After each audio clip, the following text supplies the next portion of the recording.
And it's interesting if we were to discuss, Dennis, the Philippines and its strategies in the South China Sea. It's also experiencing the China's monster ship, the 5901, off its coast, very close to Scarborough Shoal. Its strategy has been to continually announce, using their Coast Guard over the loudspeaker, continually pointing out that it's an illegal incursion and against the rules of UNCLOS. In the end, do you think that the Allies can win this battle of presence operations, of numbers, of staying power? Well, China is bigger, relatively stronger than every single one. But if you have a collective action, but like Alex mentioned, the key is consistency. How consistent you are. Your team or your allies can show China, we don't accept this narrative. Because the point is to counter the narrative. I don't think China really like to have a fight, but the narrative will, like I mentioned, they try to establish a new normal. This is my territory. This is my maritime line. So I like to draw the line. And if you don't say anything, or if just the Philippines, just Indonesia say a word, oh, I don't care, because China is bigger. But it's a collective, counter. It's different. But the problem is how strong allies they can form and how consistency it can be. If you don't mind, I add on the narrative issue. China's narrative on South China Sea, for example, and East China Sea issue oftentimes is an issue of this is my sovereign territory, right? But we have to win the narrative that these seas are global commons. They're global commons. It's not your territory, it's everybody's. It's everybody's commons. Now, if it's everybody's commons, then there's a responsibility for collective action and collective security. So that's the narrative. So if we win that narrative, then it's not your own territory; it's everyone's territory, right? So that's the key issue that we need to win, because winning that narrative will create the next part: policy and action. So as we say, nomenclature always precedes policy.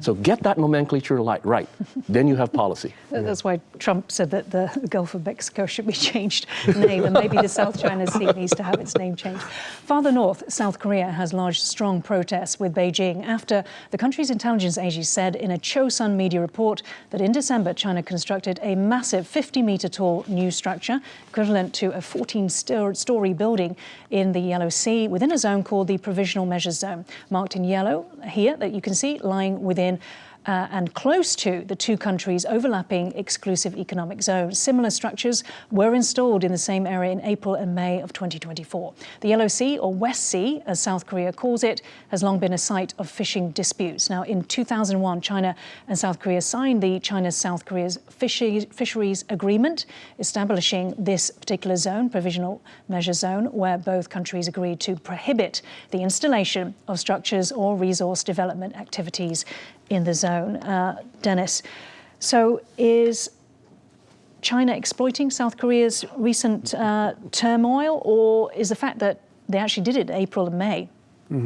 Well, I think, from Beijing's perspective, that's just imagine, when Beijing look out the situation, the whole world, Indo-Pacific, and also under the new Trump administration. So Beijing like to seize this opportunity to do this, the gray zone technique, and also we so-called like salami slicing, right? So if I can establish a new normal and no one actually take a strong reaction, then we can have my narrative. We just put out my narrative out there and see how everything's go. So I think from China's perspective, they try to do this to lay the ground for future, a narrative to be accepted. Because if no challenge, then Beijing will push forward. So I think Alex and I, we both argue, now is really about time. Collective action is important, and Beijing probably learned collective action is difficult.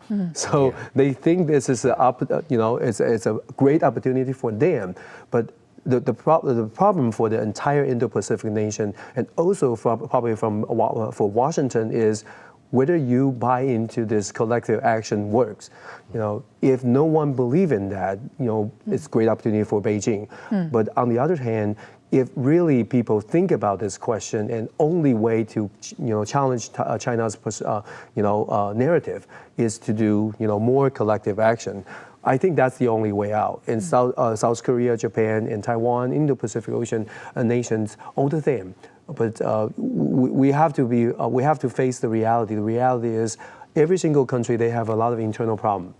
So I guess this takes time, but eventually, people.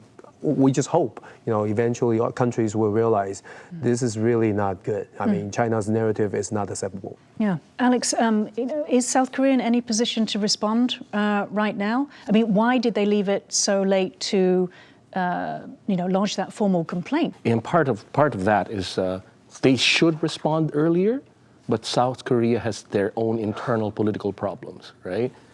And everybody knows what's happening there right now, and there's a stalemate, a political crisis. So, unfortunately, this late response do give China a window of opportunity to act, right? And the fear, again, is by setting up all these structures, it's creating these new normal. So if I squat on this place long enough and you never challenge me, then I can claim that territory for myself because you never claimed it anyway. So. It's interesting, isn't it? Because, back in the late 1990s, the noughties, even the 10s, they were doing it sort of surreptitiously. Yes. Right? Yes. But now we know what the game is. Yeah. And yet it's still being allowed to happen. Yeah, and well, it's only being allowed to happen, and it will only happen if we allow it to happen, right? So the question again is, how are the other countries responding to it? And it's just unfortunate right now that for South Korea, in the situation of South Korea, who's the president is an acting president. It's the Korean politics right now is not in a position to have a very, very unified response and a stronger response to what's happening on their border. Meanwhile, back in Taiwan, China's Coast Guard has maintained steady pressure on Jinmen Islands, located 2 miles off the Chinese coast. 4 Chinese Coast Guard vessels sailed into Jinmen's southern restricted waters on the 3 days of December 27th, 30th and 31st and stayed for 2 hours each time. The latest incursion on January 9th also involved 4 Chinese Coast Guard ships. Taiwan's Coast Guard administration intercepted them and warned them away from Taiwanese waters. Take a look. 中国海警14608，中国海警14608，这里是中华民国海巡署 PP-100拐山艇呼叫，进入中华民国近现日水域，严重破坏区域和平稳定，影响海上航行安全及交通秩序，请立即转向驶离。 Taiwan's Coast Guard said that China deliberately entered restricted waters around Jinmen 52 times since February 2024. It entered restricted waters around the Matsu Islands at least 4 times in the same period, all during the Joint Sword 2024 series exercises. The PRC began these incursions after 2 Chinese fishermen died when their speedboat capsized while fleeing a Taiwan Coast Guard administration ship in Jinmen's waters. Alex, if I can come to you. So it's interesting, Institute for the Study of War says a pattern has emerged. You basically get a group of 4 Chinese Coast Guards and they stay for about 2 hours carrying out law enforcement patrols 3 or 4 times every month. So what's behind this number and the regularity? The regularity issue is what Dennis was mentioning as well. They're trying to create a new normal. They want to make this a normal behavior. Setting up a precedent, changing the status quo, and making that status quo that is how they define it, the status quo. So I think in the Taiwan case, Taiwan Coast Guard responding is important because we need to be there. If you don't, then they'll be there, right? Despite we being there, they continue to incur, right? So can you imagine if we don't respond? It's even worse. So. But then for us, the challenge for Taiwan Coast Guard is to keep it up, keep their esprit de corps up, make sure resources are devoted to them, and make sure that we are, the global community, not only Taiwan, but the global community is aware of that situation. You have to win that narrative. Winning that narrative helps. Dennis, I mean, this, is testing Taiwan, South Korea, Japan. We talked about the US. Is this a message to Trump? Is it a signal to Trump? And is that ironic because it's actually drawing Trump's attention to this part of the world? Well, I think we have to remember, in looking back to CCP strategy, they have a term called 摸着石子过河, crossing the river by feeling the stone, underneath. So this is a strategy like salami sliding and creating the new normal. It's a very typical CCP strategy. So the whole world need to read the message right, because once you allow China to have their slightly gradually move forward narrative, they will step by step, getting to your boundary. Well, they're testing the boundary. So I think they're sending the message, and then also, as we discussed, they're sending the message. They push, they push the boundary, and then they're testing the reaction. They testing the psychological preparation among the country around China, and also testing Trump. We not only have to be aware of China's narrative, but also China has a strategy to testing Trump, not only using the force, but they are also sending, kind of the kindness message, because they send a high-level delegation to Trump inauguration. So Trump may feel like, oh, you are sending the high level means you are showing the kindness or showing the friendly attitude. So maybe Trump will feel, pretty good at this moment, because Trump feel like he's winning properly. But anyway, so the thing is, China has different strategy toward different kind of opponent, different kind of country. For his neighbor, China is using, like we just discussed, the new normal and more hawkish action to make sure I'm stronger than you. So as long as you don't have any challenge, I will continue. But at the same time, they showed pretty face to Washington. So Trump, unlike Biden believing like a democracy versus authority, right? Authoritarian regime. But Trump is not that guy.